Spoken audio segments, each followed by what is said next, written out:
YouTube ज्ञान में आपका स्वागत है। आज के वीडियो में हम बात करेंगे मोहम्मद बिन तुगलक के यूरोपियन नीति के बारे में। यूरोपियन नीति ये सिलेबस में ज़िक्र है इसका। यूरोपियन का अर्थ समझेंगे, वो कौन सी नीतियाँ थी जो मोहम्मद बिन तुगलक को दिल्ली सल्तनत का सबसे विवादास्पद सुल्तान बताती है, इस वीडियो में हम जानेंगे। तो पहले यूरोपियन शब्द को समझते हैं। यूरोपियन शब्द दरअसल इसका संबंध कल्पना से है। यूरोपियन संसार की अगर हम बात करें तो तुलसीदास ने जो राम राज्य की कल्पना की है उसे यूरोपियन संसार कहा जाता है।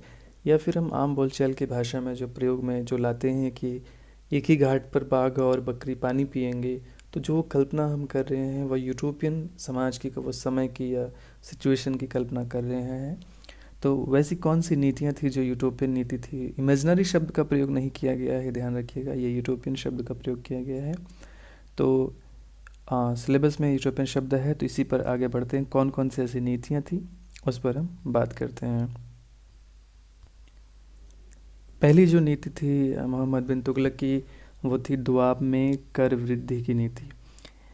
उसने बहुत ज़्यादा ही राजस्व प्राप्ति का उद्देश्य रखा था। इसी कारण से उसने दुआब में, जो कि बहुत ही उपजाऊ क्षेत्र था, वहाँ पे कर की वृद्धि काफ़ी कर दी थी। हालांकि इब्न बतूता ने इस संबंध में कोई उल्लेख नहीं किया है, लेकिन बर्नी ने कहा है कि 10 से 20 गुना लगान वहाँ पर बढ़ा दिया गया था।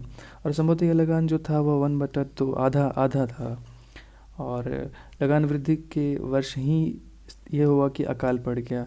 अकाल पड़ने के बाद लोग असमर्थ हो गए उस कर को देने में, और उसको लेने के लिए बहुत ही अत्याचार किया गया सैनिकों के द्वारा, जिससे जो दुआब के लोग थे उन लोगों ने विद्रोह कर दिया।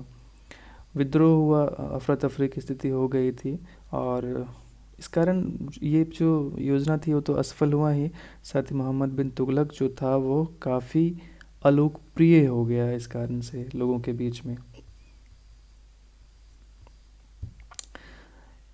इसकी जो दूसरी योजना थी वो था कृषि विस्तार की योजना थी उसकी।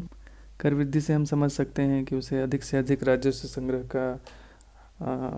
की इच्छा थी उसे, तो इसके लिए उन्होंने कृषि विस्तार का प्रयास किया। इसके लिए उसने दीवाने अमीर कोही की स्थापना की थी। यह एक कृषि विभाग था जिसका उद्देश्य था कि प्रत्यक्ष ऋण देकर अधिक भूमि को कृषि योग्य बनाया जा सके। तो इसके लिए हुआ ये कि एक कृषि भूमि का चयन किया गया, वो 60 वर्ग किलोमीटर भूमि का चयन किया गया था, जिस पर बहुत खर्च किया गया, लेकिन भी यह योजना जो है वह असफल रही। वो क्यों असफल रही, इसका यहाँ पे मैंने जिक्र किया है कि वह गलत भूमि का पहले तो चयन हो गया, और ये एक लंबी योजना होती है। कृषि की योजना जो होती है वो लंबी होती है, उसमें समय चाहिए होता है, लेकिन वहाँ शीघ्र परिणाम की आशा थी सुल्तान को, जिसके कारण वह असफल हो गया। साथ ही जो उसके प्रशासनिक अधिकारी थे, ब्यूरोक्रेसी जो उसकी थी, वो बहुत ही भ्रष्ट अधिकारियों से भरी हुई थी, जिस कारण ये योजना भी असफल हो गई। इनका तीसरा जो ये नीति है या ये जो स्टेप है इनके द्वारा लिया गया, वो राजधानी परिवर्तन का था।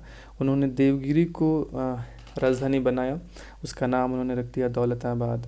क्यों किया, इस पर बहुत बातें होती हैं। बर्नी ने तो कहा है कि यह साम्राज्य के केंद्र में होने के कारण इसे चुना गया था।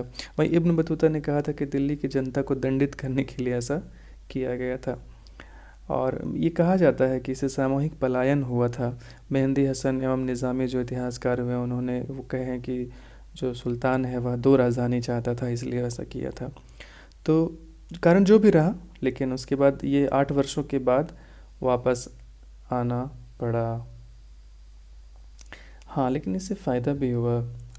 इस योजना से हुआ है कि साउथ में या दक्षिण में जो है इस्लाम का प्रसार हुआ,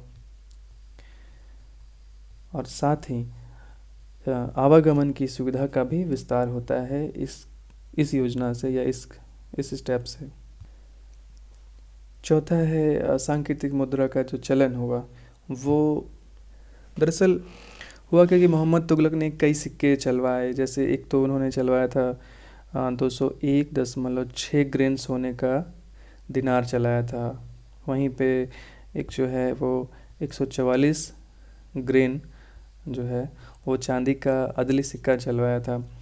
लेकिन हुआ क्या, सबसे बड़ी जो योजना थी उनके समय जो की गई थी वो थी कि तांबे के सिक्के का जो मूल्य है वह चांदी के टंके के बराबर कर दिया। उन्होंने जब इसकी घोषणा की तो उस समय जो पूरे वर्ल्ड में एक प्रकार की मंदी व्याप्त थी, और इससे पहले ईरान और चीन में भी सांकेतिक मुद्रा चलाया गया था, जिसमें चीन की जो योजना थी वो सफल भी रही थी, लेकिन ये व्यवहारिक असावधानियां रखने के कारण ये योजना असफल हो गई और लोगों ने नकली सिक्के ढलाई करना शुरू किए और बाज़ार में नकली चांदी के सिक्के आ गए, जिसके कारण जो अर्थव्यवस्था थी वो चरमरा सी गई थी। और ये योजना को भी 4 वर्ष के बाद वापस ले लिया मोहम्मद बिन तुगलक ने, और जो लोगों के पास जो तांबे के सिक्के थे उसके स्थान पर चांदी के सिक्के दिए गए। मतलब इस ये सारे जो स्टेप लिए उन्होंने बहुत ही असावधानी से, बिना ही होमवर्क किए हुए लिया था, जिस कारण भी ये योजना पूरी तरह से असफल हो गई। इनका एक पांचवा ये जो है पॉइंट है वो है खुरासान और कराची अभियान, ये बहुत महत्वपूर्ण है। इसके हुआ क्या कि मध्य एशिया, जो ईरान का जो क्षेत्र था उस समय बहुत ही अव्यवस्थित था, तो उस परिस्थिति को देखकर सुल्तान ने सोचा कि मध्य एशिया में आक्रमण किया जाए। उसके लिए उन्होंने 3,70,000 सैनिकों को तैयार किया, एक विशाल सेना गठन किया और उसके लिए 1 वर्ष का भुगतान भी कर दिया। लेकिन बाद में जब तक ये प्रोग्राम बनता या जब तक ये तैयारी होती तब तक मध्य एशिया की जो स्थिति थी वह बदल गई थी, तो उसने ये योजना स्थगित कर दी। लेकिन इतनी विशाल सेना जो थी और चूँकि पैसा भी दिया हुआ था तो क्या करे, तो इसके लिए उन्होंने कराची अभियान किया। कराची जो है वो एक जनजातीय क्षेत्र था, जनजातीय राज्य था, जो कि कुमाऊँ ज़िला में पड़ता है। कुमाऊँ आप जानते हैं उत्तराखंड का क्षेत्र है। कुमाऊँ उत्तराखंड में 2 जगह हैं, गढ़वाल और कुमाऊँ। तो कुमाऊँ में कराची है। तो वहाँ की विकट परिस्थितियों को जाने बिना ही उन्होंने इस योजना की शुरुआत कर दी थी। सेना ने विकट परिस्थिति का सामना किया और हालांकि ये अभियान सफल रहा, उन्हें जीत तो प्राप्त हुई, लेकिन एक इतिहासकार जो इब्न बतूता हैं वो बोलते हैं कि मात्र 3 सैनिक बचे थे। तो आप कल्पना कीजिए कि इसके बराबर सिर्फ 3 सैनिक अगर बच के वापस आ रहे हैं, हालांकि ये अतिशयोक्ति हो सकती है, लेकिन इसके आसपास ही रहा होगा वो ये आंकड़ा। तो ये काफ़ी ही बुरा अभियान रहा मोहम्मद बिन तुगलक के लिए, उनको बहुत ज़्यादा सफलता नहीं प्राप्त हुई। यही सब कारण है कि वो बहुत ही विवादास्पद सुल्तान रहे। और यहाँ तक तो एल्फिंस्टन जो इतिहासकार हुए उन्होंने उसको पागल बादशाह कहा है। तो स्मिथ ने विरोधी तत्वों का मिश्रण बताया था। इसके अलावा कई लोग उसको आदर्शवादी तथा बुद्धिमान मूर्ख भी कहते हैं। ये सारी चीज़ें आप ध्यान रखेंगे, इन सारी योजनाओं को भी आप ध्यान रखें। योजनाएं जो नीतियाँ थी या कहें उसके द्वारा जो लिए गए कदम थे, ये सारे बहुत ही नुकसानप्रद रहे मोहम्मद बिन तुगलक के लिए। तो ये कुछ डेटा थे। अगर आपको ये चाहिए तो आप इसका PDF अगर चाहिए तो आप हमारे टेलीग्राम चैनल से जुड़ें। कोई समस्या हो, कोई प्रश्न हो तो कमेंट में बताएं, या फिर हमारे फेसबुक पेज से भी जुड़कर हमसे आप संवाद स्थापित कर सकते हैं। Thank you so much. अगर आपको यह वीडियो पसंद आया तो लाइक करें, अपने दोस्तों के साथ शेयर करें, साथ ही सब्सक्राइब करते हुए बेल आइकन भी दबा लें। Thank you.